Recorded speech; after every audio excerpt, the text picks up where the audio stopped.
All right, welcome to The Explainer. Today we are diving into some really powerful and, let's be honest, pretty controversial ideas about attraction from Robert Greene's famous book, The Art of Seduction. So let's just jump right in with the book's, well, pretty provocative premise. As you can see, the source material doesn't pull any punches. It claims to hold some of the world's most manipulative psychological tactics, secrets that can supposedly be used to attract anyone. But it also comes with a big warning. This stuff might just shake your beliefs to the core. Okay, so first things first, the secret of archetypes. To really get a handle on any of these attraction tactics, we have to start with the one core concept that the entire book is built on, and that is the idea of an archetype.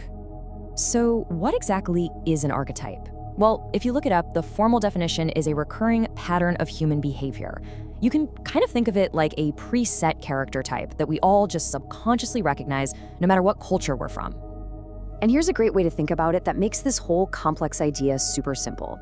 Just picture the classic gossiping auntie. I mean, we all know one, right? Her entire personality is built around this one single pattern, being intensely interested in everyone else's business. That right there is a perfect real-world example of an archetype. Okay, and one really important thing we need to get straight before we go any deeper. Whenever we say the word seduce in this explainer, we're not talking about its typical meaning. In this context, it simply means attraction, the art of drawing people toward you. That's it. All right, let's do this. Time to jump into our first archetype, the siren, who is all about mysterious charm. And as you're about to see, the siren's power isn't really about what they do, but all about their presence. So the siren, what's their deal? It's all about this mysterious and graceful aura. They seem to float through life, never rushing. They talk slowly, deliberately, with these little pauses that make you hang on every word. And they always have this air of secrecy, topped off with a style that's just a little bit unusual. You know, enough to make you look twice. But here's where it gets really fascinating, because this isn't just about looks. The source describes this as a kind of neurological trick. What that means is, the siren's whole calm, mysterious vibe literally bypasses your logical, thinking brain and talks directly to your emotional, feeling brain. The result? You start to feel way more and think way less. And Robert Greene himself sums it up perfectly. He says the siren becomes this ultimate fantasy. That air of secrecy makes you feel like they're holding back some incredible secret, and it just pulls you in, promising something amazing that's always just a little bit out of reach. So how do you actually do this? Well, the blueprint is pretty clear, and it's all about slowing everything down. Speak a little slower than you normally would. Use strategic pauses. Hold eye contact just a second or two longer. And never, ever give everything away at once. You gotta cultivate a little mystery to get people curious. All right, moving on. Let's talk about our next archetype, the rake. Now this one is totally different. It's all about intense focus. And according to the source, this one might be even more dangerous. The rake's entire game, their signature move, is making you feel like you are the absolute center of their universe. When they're talking to you, the phone is gone, their eyes are locked on you, and they're hanging on every single word, remembering all those tiny little details that you mention. And why does this work so well? I mean, think about it.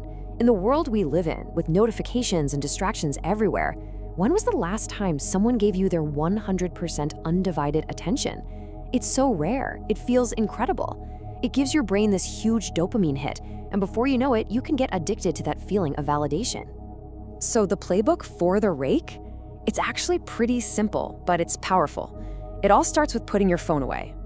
Done. Then you just focus completely on the person in front of you. You listen, you react, you remember those little details, and by doing that, you make them feel incredibly special and truly heard. Okay, next up, and buckle up for this one. We're diving into what our source calls the darkest archetype of them all, the ideal lover, also known as the chameleon. This is the shapeshifter who becomes exactly what you need them to be. So ideal lovers, think of them as social chameleons. They don't really have a fixed personality of their own. Instead, they study you. They learn your hobbies, your dreams, your insecurities, and then they literally reflect back a version of themselves that feels like your perfect match. And this is just incredibly powerful. Why? Because we are all hardwired to like people who seem to get us, right? We want to feel understood. while the ideal lover exploits that basic human need, making you feel so seen that you can become dependent on them because it feels like no one else on earth gets you quite like they do. And like Greene points out, this is no accident. It is a completely calculated game. They figure out what's missing in your life, and a lot of times it's something you didn't even know was missing, and then they become that exact thing. Now hold on, before we even get into the how-to for this one, there's a really important ethical point our source material makes. Think of these psychological tools like a knife.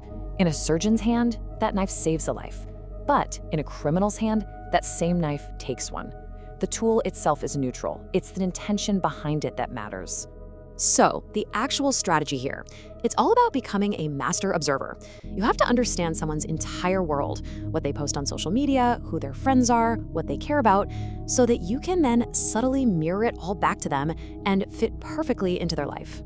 Okay, and that brings us to our last section. After digging into all these pretty intense, often manipulative strategies from the book, our source throws a bit of a curveball. They propose one last, powerful archetype, one that you won't actually find in the Art of Seduction. I mean, think about it. We've got the mysterious siren, the hyper-focused rake, the shape-shifting ideal lover. What on earth could possibly be more attractive and more seductive than all of that combined?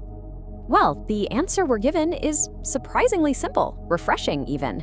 It's just being yourself, the authentic archetype. No games, no tricks, no manipulation.